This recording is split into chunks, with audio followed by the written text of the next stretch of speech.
بسم اللہ الرحمن الرحیم۔ خواتین و حضرات، میں ہوں رابعہ عثمان اور آپ سب کو السلام علیکم۔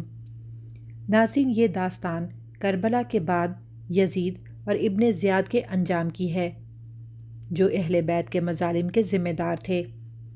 ویڈیو میں آگے بڑھنے سے پہلے اگر آپ ہمارے چینل پر نئے آئے ہیں تو برائے مہربانی ہمارا چینل رابعہ عثمان اسلامک ٹاکس کو سبسکرائب کر لیں تاکہ آنے والی تمام ویڈیوز کی نوٹیفیکیشن آپ کو مل سکے۔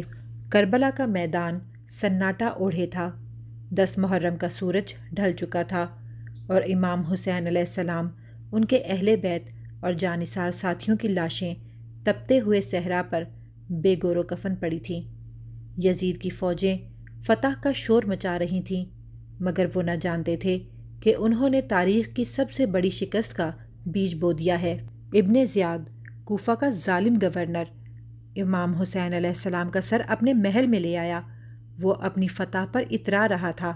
جب امام علیہ السلام کا مقدس سر اپنے سامنے رکھا تو اس نے بے ادبی سے چھڑی مارنا شروع کی۔ پاس بیٹھے ایک بزرگ صحابی نے کہا، میں نے اپنی آنکھوں سے رسول اللہ صلی اللہ علیہ وآلہ وسلم کو حسین علیہ السلام کے ہونٹ چومتے دیکھا ہے اور تو ان پر چھڑی مار رہا ہے۔ مگر ابن زیاد اندھے غرور میں ڈوبا ہوا تھا۔ اس نے اہل بیت کو قید کروایا، بی بی زینب علیہ السلام اور امام زین العابدین کو کوفے کی گلیوں میں پھرایا۔ یہ ظلم کی وہ انتہا تھی جو خدا کی غیرت کو للکار رہی تھی۔ جب اسیران کربلا کو شام لایا گیا، بی بی زینب علیہ السلام کے خطبے نے یزید کے محل کو لرزا دیا۔ اس کے دربار میں موجود سب خاموش ہو گئے۔ زینب علیہ السلام کی للکارتی ہوئی آواز نے یزید کے غرور کو چکنا چور کر دیا۔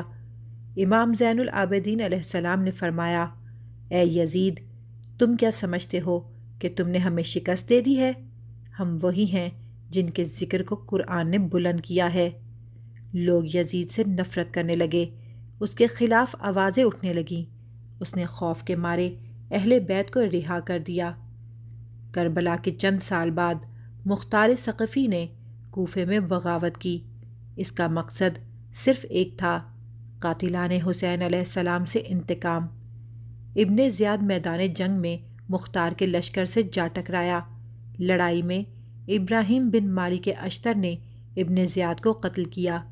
اس کا سر کاٹ کر مختار کے دربار میں لایا گیا۔ وہی انداز جو اس نے حسین علیہ السلام کے ساتھ کیا تھا، قدرت نے اس کے ساتھ کر دکھایا۔ یزید نے کربلا کے بعد کچھ سال حکومت کی۔ روایات کے مطابق وہ شراب کا عادی بن چکا تھا۔ اس کی رعایا میں نفرت پھیل چکی تھی۔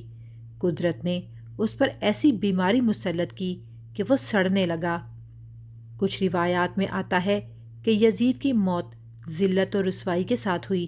اس کا چہرہ بگڑ گیا اور جسم سڑ کر فنا ہو گیا۔ وہ 38 سال کی عمر میں مرا اور جہنم کا ایندھن بن گیا۔ مختار نے ایک ایک قاتل کو ڈھونڈ کر مارا۔ شمر، حرملہ، سنان، خولی اور وہ تمام جنہوں نے اہل بیت علیہ السلام کو تکلیف دی، ہر ایک کا انجام عبرتناک ہوا۔ کربلا صرف ایک جنگ نہیں تھی، یہ حق و باطل کا ابدی معرکہ تھا۔ یزید اور ابن زیاد جیسے ظالم ختم ہو گئے، مگر حسین علیہ السلام کا نام آج بھی زندہ ہے۔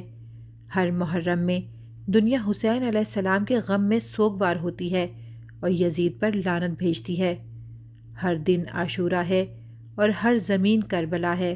ناظرین، اسی امید کے ساتھ اجازت دیں کہ آپ کو ہماری ویڈیو پسند آئی ہوگی۔ ملتے ہیں بہت جلد ایک نئی اسلامی، تاریخی اور تحقیقی ویڈیو کے ساتھ۔ دیکھتے رہیں رابعہ عثمان اسلامک ٹاکس۔ اللہ رب العزت آپ کا حامی و ناصر ہو۔